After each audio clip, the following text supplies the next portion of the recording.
Ministère Bethesda. Ministère Bethesda. Ministère Bethesda. Bien-aimés dans le Seigneur, vous allez remarquer que lorsque quelqu'un dans l'Ancien Testament faisait une rencontre avec Dieu, elle était toujours poussée à offrir un sacrifice, à offrir un holocauste. Et vous comprendrez que ce n'est pas un hasard qu'au moment d'offrir ce sacrifice, ces gens-là bâtissaient un autel. Vous voyez? Et l'autel à ce moment symbolisait le lieu sur lequel le sacrifice se faisait. Ce n'est pas un hasard, bien-aimés dans le Seigneur. Nous devons comprendre que Dieu utilise souvent des images pour nous enseigner. Vous allez voir une progression. Au départ, il s'agit simplement d'un morceau de bois que l'on place là comme un monument. Et ce morceau de bois devient un lieu de référence ou encore un lieu où l'on vient se recueillir pour parler à son Dieu ou pour lui faire un sacrifice. Et ensuite, il y a donc cette migration qui se passe dans le livre d'Exode, où nous voyons qu'il passe donc d'un autel pur et simple à un tabernacle, une sorte de tente que l'homme avait reçu l'instruction de construire, donc Moïse en l'occurrence. Et vous voyez que dans le livre d'Exode au chapitre 35, le Seigneur demande, donc il inspire des personnes à qui il donne de l'intelligence et de l'habilité, en l'occurrence le petit-fils de Hur. Donc il leur donne la capacité de bâtir cette œuvre comme lui il le désirait, comme lui il l'espérait. Et donc d'un simple morceau de pierre, on passe à un lot, un amas de pierre, et ensuite on passe à un tabernacle, à une grande tente. Et regardez maintenant comment Dieu équipe ce tabernacle. Il est séparé en 3 compartiments. Vous voyez, il y a le parvis extérieur, le lieu saint et le lieu très saint. Et vous allez remarquer bizarrement que cette configuration rappelle beaucoup la constitution d'un être humain. C'est-à-dire que nous savons que l'homme est tripartite et nous savons que Dieu est tripartite également. Et nous allons voir que dans l'homme, il y a donc un corps, il y a un esprit et il y a une âme. Vous voyez?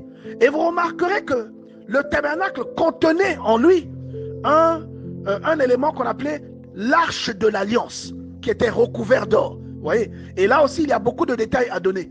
Là, cette couverture d'or, qu'est-ce qu'elle signifiait? Au fond, l'arche était seulement en bois d'acacia. Donc, c'est le symbole de l'éphémérité. Mais l'arche était recouverte d'or, ce qui représente le signe de la divinité. Donc, et l'arche, c'est l'esprit. Donc, l'arche était placée où? L'arche était placée dans le tabernacle, dans le lieu très saint du tabernacle, vous voyez. Et l'arche était l'élément qui représentait la présence de Dieu dans le tabernacle. Tout comme aujourd'hui, en nous, il y a notre esprit qui rappelle le divin. Vous voyez, notre esprit qui est connecté avec Dieu. Et la Bible dit que nous sommes faits à l'image et à la ressemblance de Dieu, bien-aimés dans le Seigneur. Et vous allez comprendre que cette image et cette ressemblance n'est pas charnelle, mais elle est spirituelle. Et vous allez remarquer aussi que les dons spirituels que nous exprimons ne sont pas des choses normales, mais ces dons spirituels rappellent des facultés qui sont surhumaines. Quelqu'un qui peut faire un rêve prémonitoire, qui peut voir à l'avance ce qui arrivera demain ou dans un mois, est une personne qui là vient d'accomplir un acte extraordinaire que scientifiquement on ne peut pas expliquer. Il y a des personnes qui ont tenté maladroitement d'expliquer ce genre de phénomène, mais je vous garantis, bien aimés dans le Seigneur, que c'est des phénomènes que l'on ne peut pas expliquer avec l'intelligence humaine.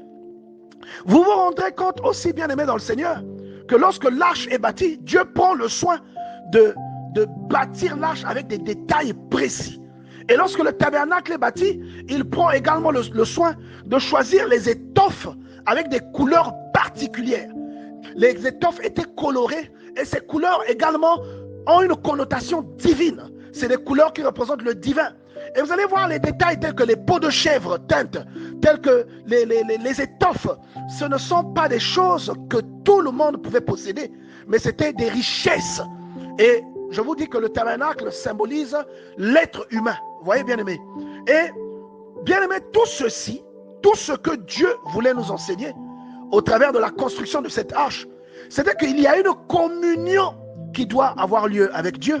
Donc il y a une révélation que Dieu nous donne, parce que dans le tabernacle et dans l'arche, dans le tabernacle il y avait l'arche, et dans l'arche il y avait les tablettes du témoignage, qui représentent la parole de Dieu, qui est inscrite dans ton esprit. Bien-aimé dans le Seigneur, c'est une révélation que Dieu donnait à grande échelle à un être humain, pour que l'être humain pour que l'être humain comprenne l'adoration, pour qu'il comprenne comment adorer Dieu. Si vous ne savez pas comment Dieu s'illustre, si vous ne savez pas comment Dieu opère, il est difficile de lui donner un culte digne de ce nom. Voilà pourquoi dans Jean chapitre 4, Jésus-Christ dit à la femme samaritaine, vous adorez ce que vous ne connaissez pas. Et il dit que Dieu est esprit et ceux qui l'adorent doivent l'adorer en esprit. Le but pour lequel Dieu te pousse à bâtir cette œuvre, vous allez voir qu'ensuite même que l'arche qui se trouvait dans le tabernacle, ce tabernacle-là va muer en quelque chose de beaucoup plus grand sous Salomon. Le tabernacle s'est transformé en un temple de pierre que Dieu a investi et que Dieu a consacré. Et Dieu va prononcer les paroles en disant que dans cette maison que tu as bâtie, si tu viens et que tu m'appelles, je me manifesterai. Si tu as des problèmes avec des gens, lorsque tu t'y recueilleras et que tu m'appelleras, moi le Seigneur, je te délivrerai de ces problèmes. Dieu est en train de te montrer comment tu dois l'atteindre. Il prend un élément. À l'époque, il prend d'abord un morceau de pierre pour qu'il serve de témoignage. Ensuite, il fait un tabernacle pour t'emmener à une dimension plus élevée. C'est comme lorsqu'on est au CP1 et qu'il faut qu'on aille au CM2. On est obligé de passer par des étapes progressives. Et bien aimé dans le Seigneur, vous allez remarquer que plus on avançait, plus il grandissait dans ce que Dieu leur enseignait, plus le tabernacle changeait de forme. Vous voyez? Et le but ultime du tabernacle, c'était que l'être humain comprenne que Dieu n'est pas adoré ailleurs qu'à l'intérieur de lui-même. Vous voyez que la propreté et les sacrifices que l'on faisait dans les tabernacles, au fond, c'est l'image de ce qui doit se faire en toi. C'est l'image de ce qui doit se faire en toi. Et que le grand prêtre Aaron, celui qu'il représentait, n'est que le souverain sacrificateur, n'est que le Seigneur lui-même qui est le sacrificateur et qui exerce à l'intérieur de ton cœur. Vous voyez?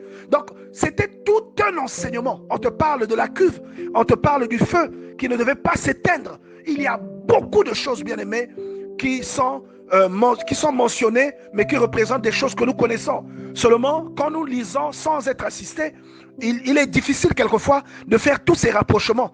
Vous voyez? Donc, bien aimé, toute cette œuvre que Dieu te demande de bâtir, toute cette œuvre aujourd'hui que nous nous efforçons de bâtir, aujourd'hui, il y a des gens qui ont des grandes églises, ils sont fiers de ces églises, mais l'église, bien aimé, n'est que le reflet de qui nous devons être.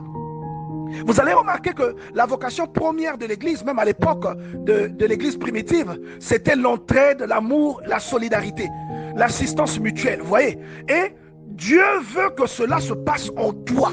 Le but de Dieu, ce n'est pas que ce soit une bâtisse dans laquelle les gens peuvent arriver ou de laquelle Jésus est venu chasser, par exemple, les gens qui faisaient le commerce dans le temple. Il dit, ne faites pas de la maison de mon Père une caverne de voleurs. La maison du Père dont il parle, c'est ton cœur, c'est ton corps. La Bible dit, vous êtes le temple de Dieu. Et les voleurs qu'il vient chasser du dedans de cette maison, ce sont les mauvaises habitudes, c'est la cupidité. C'est l'égoïsme, toutes ces choses qu'il vient chasser. Et lui-même, Jésus-Christ, qui vient avec un fouet, illustre la parole de Dieu qui vient faire ce nettoyage à l'intérieur de toi. Vous voyez, nous devons comprendre la dimension céleste de cette œuvre que Dieu nous appelle à bâtir. Et même lorsque chacun vient contribuer, ceux qui ont des étoffes emmènent les étoffes, ceux qui ont de l'or et de l'argent emmènent l'or et de l'argent pour que les éléments recommandés, les ustensiles soient bâtis. Bien aimé, tout ça a une connotation personnelle. Ce n'est pas seulement cette connotation externe que nous avons reçue au travers de l'écriture, mais dans l'écriture, il y a une profondeur spirituelle que beaucoup ne comprennent pas. Il y a une profondeur spirituelle qui veut que cette assistance, ce n'est pas seulement l'assistance des personnes qui t'entourent, bien aimés dans le Seigneur. Il y a beaucoup de choses à dire dessus. Nous devons prier le Seigneur pour qu'il nous donne la compréhension de ces mystères. Derrière chaque instruction de Dieu, derrière chaque récit, se cache un enseignement spirituel. Parce que Dieu veut que nous parvenions à la perfection. Il veut que nous parvenions au lieu précis qu'il a préparé pour nous. Vous voyez, bien aimé dans le Seigneur, pour nous enseigner, il a dû nous faire passer par des illustrations. Pour nous faire comprendre des mystères, il a dû nous demander de fabriquer des choses qui représentaient ces mystères qu'il ne pouvait pas nous expliquer, mais qu'il voulait nous faire vivre. On devait passer par ces mystères pour les absorber et pour en avoir une compréhension approximative. Vous voyez? Et lorsque finalement le Christ arrive, on se rend compte que c'est lui le sacrificateur. Et l'image de Aaron, c'est lui. Et lorsque le Saint-Esprit arrive, on se rend compte que la lampe qui se trouvait dans le tabernacle, qui ne s'éteignait pas, c'est lui. Et lorsque finalement on analyse le tabernacle et sa constitution, on se rend compte que le tabernacle, au fait, c'est l'être humain. Vous voyez, bien aimé dans le Seigneur, que les tables de la loi, c'est la parole de Dieu que nous avons reçue aujourd'hui. Prions pour que Dieu nous ouvre les yeux. Prions pour que le Seigneur nous accompagne dans cette œuvre, que nous comprenions, que nous ayons la révélation. Même lorsque on demande aux gens de participer avec leurs dons ou avec ce qu'ils ont, de participer avec leur intelligence, de participer avec leurs compétences. Souvent, les gens ne comprennent pas. Pour les gens, ce sont des motivations égoïstes. Ils associent ça à des motivations égoïstes. Ils ne comprennent pas le message qu'il y a derrière. C'est pourquoi nous devons prier pour la révélation, bien-aimés. Nous devons prier pour que Dieu nous révèle les choses qui sont cachées. Quand nous comprenons ce que nous faisons, bien-aimés, la diligence prend la place de la désobéissance. Ministère Bethesda. Ministère Bethesda. Ministère Bethesda.